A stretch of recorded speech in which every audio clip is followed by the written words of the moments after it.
ये बयान केवल उनके राजनीतिक हैं, तुष्टीकरण का बयान है। बिहार का चुनाव है, इसलिए चाहे तेजस्वी यादव बयान दे रहे हैं कि हम इस बिल को अगर हमारी सरकार आएगी तो हम उसको कूड़ेदान डाल देंगे, लेकिन ये मुंगेरी लाल के हसीन सपने वो देख रहे हैं। उनकी सरकार आनी नहीं है इसलिए कोई बयान दे दें, या ओवैसी कह रहे हों कि ये कानून पास हुआ है, इससे वक्फ की प्रॉपर्टी को सरकार ले लेगी।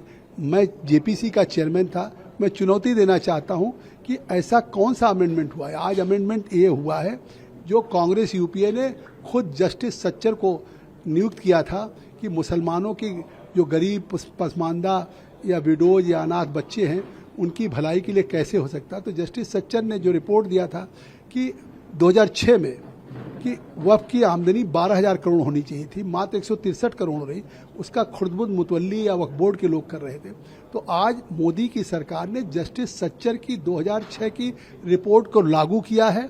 इसलिए किया है कि आज उस वक्फ की प्रॉपर्टी का फायदा गरीब मुसलमान को मिले, पसमानदा को मिले, मुस्लिम विडोज को मिले, मुस्लिम ऑर्फन बच्चों को मिले, एजुकेशन के लिए मिले, तालीम के लिए मिले, हेल्थ के लिए मिले, यूनिवर्सिटीज बने, इंजीनियरिंग कॉलेज बने।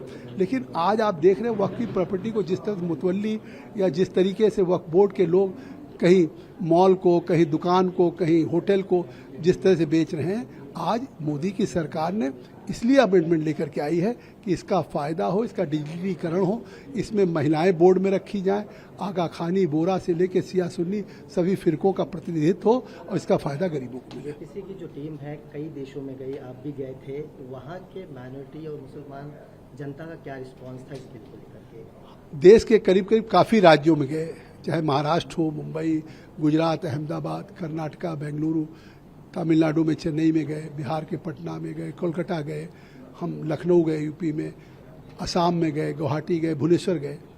और उसका है कि सभी ने महसूस किया कि वाकई आज देश की सबसे बड़ी लार्जेस्ट प्रॉपर्टी वक्फ की प्रॉपर्टी है और उस वक्फ की प्रॉपर्टी का फ़ायदा आम गरीब मुसलमान को नहीं मिल रहा है।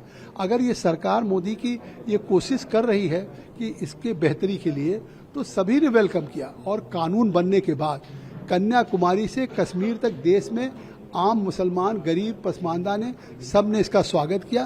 केवल बंगाल में, मुर्शिदाबाद में या वेस्ट बंगाल में खुद टीएमसी ने स्टेट स्पॉन्सर्ड वायलेंस कराया।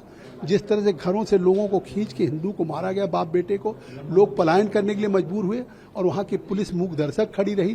कोलकाता में ममता बनर्जी केवल मौलानाओं की मीटिंग करती रही। तो ये तुष्टीकरण की राजनीति है। अखिलेश अगर पटना मैदान में, गांधी मैदान में रैली में कह रहे हैं हम कूड़ेदान डालेंगे, ये तुष्टीकरण की राजनीति। ओवैसी अगर बोल रहे हैं तो तुष्टीकरण की राजनीति और चुनाव की राजनीति। सर, आखिरी सवाल ये है कि कई ऐसे मुसलमान संस्थाएं हैं जो खुद इस बिल का विरोध करती नजर आ रही हैं। उनका कहना है कि सरकार जो है इन जमीनों को कब्जा करेगी और जिस तरह से अब पॉलिटिकल रिएक्शन आ रहा है कि वहाँ मॉल और सारी चीजें बनाई जाए, तो सरकार के लोग फिर जमीन कब्जा करके अपनी तरफ से मॉल, ये देश को गुमराह कर रहे हैं।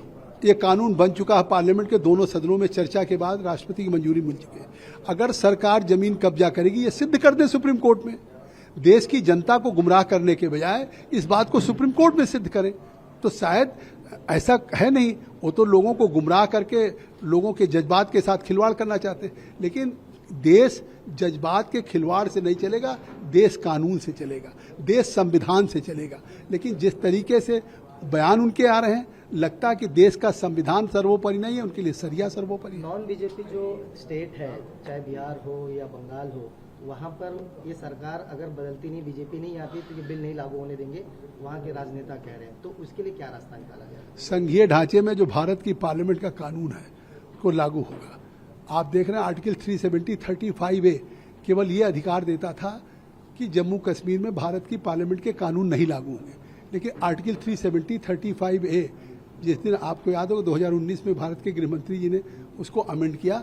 आज भारत के सभी कानून जम्मू कश्मीर में लागू हैं, चाहे आरक्षण का हो, चाहे दलितों के आरक्षण का सवाल हो, या चाहे पंचायती राज का हो। तो भारत के संघीय ढांचे के कानून को लागू करने का और रोकने का अधिकार उनके पास नहीं है, मान ही नहीं रहे सर, उसके लिए क्या करें? इसीलिए वो सरकार में भी नहीं आएंगे।